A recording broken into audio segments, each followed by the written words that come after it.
Can we go to Starbucks?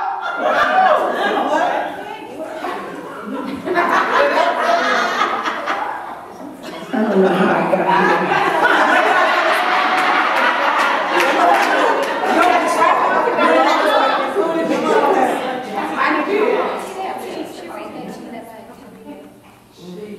Listen,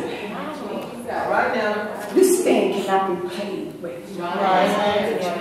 Can't, a person, it cannot. It's too delicate and too dangerous. We can't play with this. We can't play with this. Thank you, Jesus. Friend of mine, young man, being nice. Take a friend of mine out 2-3 times. He said, Woodard, think about maybe dating, I'm not sure. I'm just taking out to dinner a couple, 2-3 times, see where her head's at.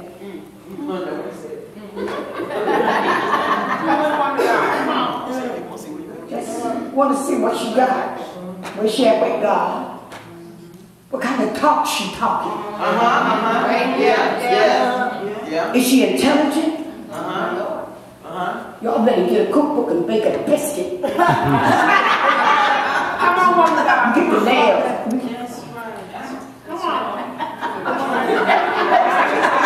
Warm and serve is over. We can't make no biscuit. The brother sometimes want to scratch cake.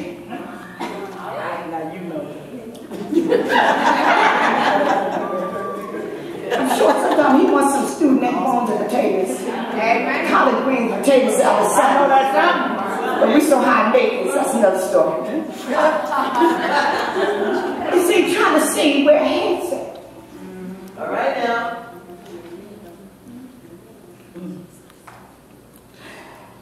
Next thing we knew, she called up one of her friends, who in turn called me.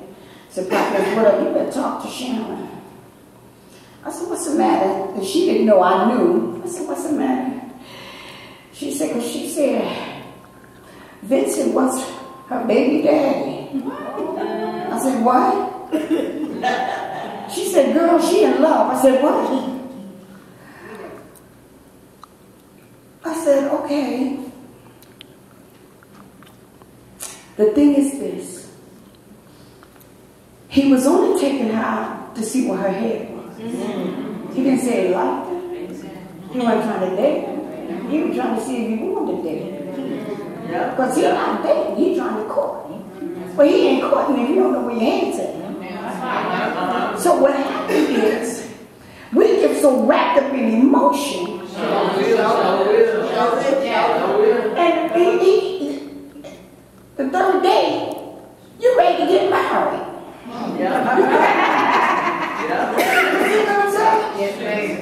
So I said that to say, be careful of who you set your sights on. Nobody wants nobody that's ugly. But everybody ain't handsome. Everybody is. In New Jersey, it's a young man. Well, he ain't young now. But we couldn't understand it. I wasn't saved then. But we couldn't understand it. Because here she's a beauty queen. Now you put her next to Halle Berry and a few others, they ain't got nothing on her. She that bad. But she got tired of being a trophy. She said, all I wanted was me to be a trophy. I want somebody to love me for inside. Amen. Here's this brother.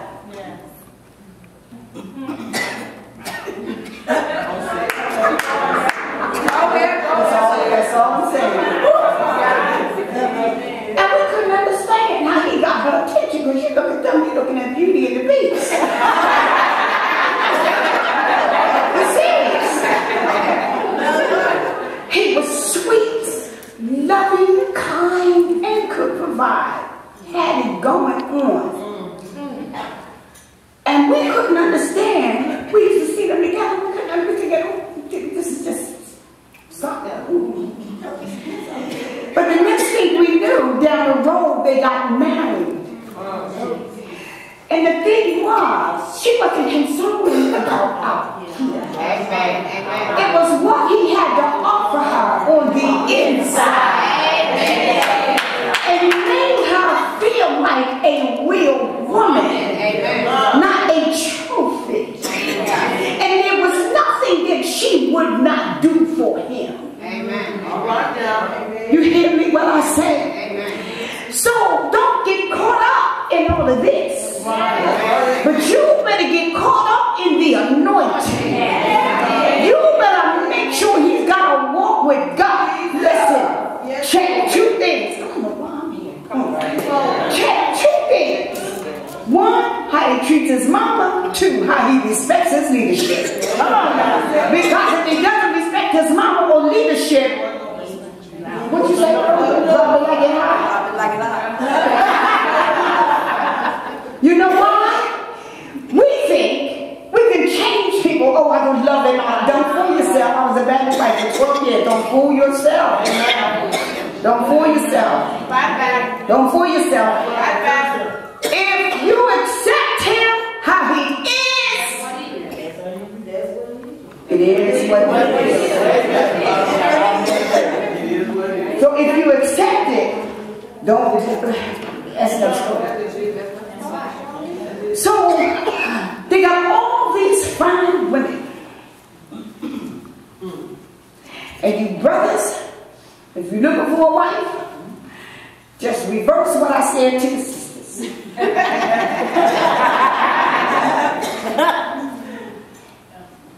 But they got all these fine women, parade them, prepare them for a whole year, wash their bodies in perfume, took care of their skin. They had a special diet. All of that.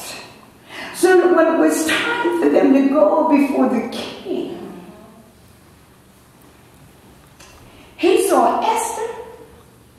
He said, stop the train. I ain't got to see no more. This is it right here. I ain't got to look no further. She finally been fetched up. She was a sister. She had it going on. She was a sister. I'm telling you, if you study your history, they were sisters. They weren't Caucasian people. That's right.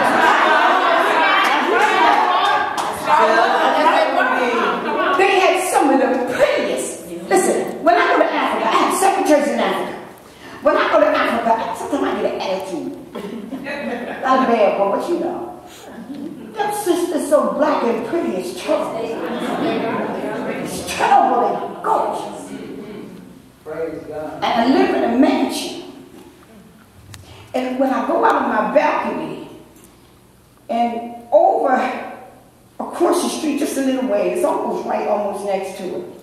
Size of a football field, because they play soccer, which they call football there, we call it soccer here. And they be over there running and kicking that ball, and them brothers got their shirts off, and the back be rippling. I pull my shutter and come back in my room.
His downfall.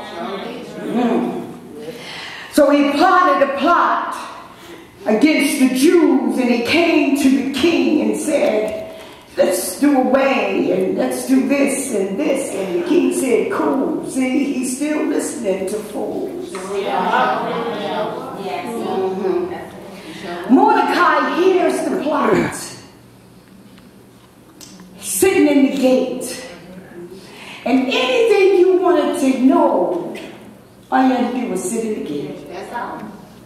The gate was a very important part of the temple and the city. And anything, trading, contracts, it didn't matter. Schemes, plot. You wanted to kill her, go to the gate. You wanted some drugs, go to the gate. Yeah, they had drugs back then. Don't y'all fool yourself. Okay? Drugs ain't new to us. That's right. That's right. Pimping is not new. That's right. That's right. All right. Prostituting is not new. Amen. So, anything you want to know could be known at the gate. Mordecai hears the plot. Sits in sackcloth and ashes, goes up to the king's gate. Sends a note to Esther. Said, this is what's going on. Esther sends back clothes. See, when you don't understand your destiny, you will not know how to respond. So she did not know how to respond because she did not understand her destiny.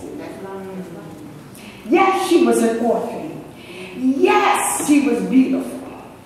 But her beauty and virtue was her greatest asset. All right now. So, he rejected.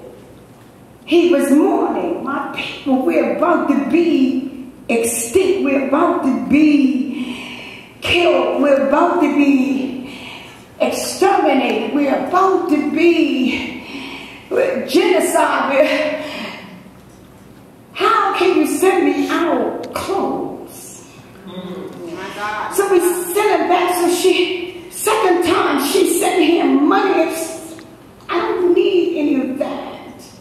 He sent her a letter telling her the full account of what was going on. This is what's about to happen. Yeah. We were about to be extinguished, wiped off the face of the earth. Let me tell you something.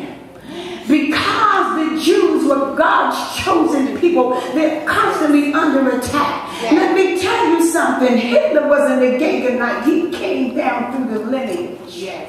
Study your history. That's why the attack was so brutal through him on the Jews. Because Saul didn't obey God.